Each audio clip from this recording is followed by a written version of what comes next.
yola yaxın, trasa yaxın, monolit betonla, Kumsalı tam Türkiye'de evimiz, fərqlə maşın girən, gözəl bir panoramalı evdir. Tamamlama işləri gedir. Biz daxil oluq evin içine. Gel. Bura evin içidir. Burada tamamlama işləri gedir. Gene de deyirəm. Evdə remont gedir tamamlama işlərinə görə. Bura bunun aşağı zalıdır. Görürsünüz. Yukarı monolit betondur. Kes burada.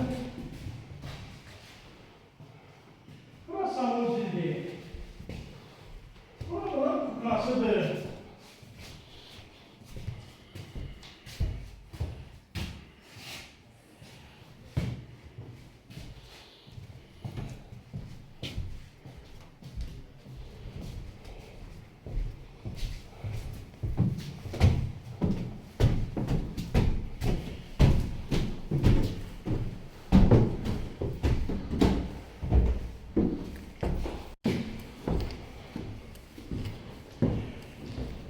İkinci otağı.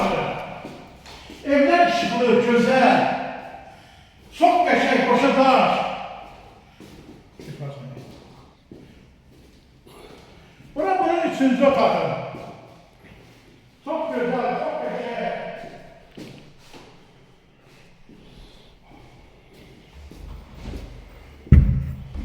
Dördüncü otaq.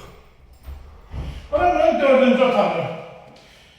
Çok güzel evlerdir. Monolit betonla kıymeti. Balkonu. Balkonu da var. Gel bir çek. Güzel, qəşəng.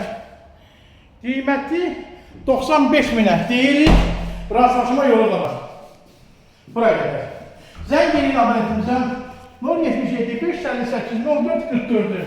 Gözlüyüz yolunda gəlin kömək edək, ev satar, evizə kömək edək. Ondan sonra ev almağa kömək etməyə həmişə qolumuzda hazırlar.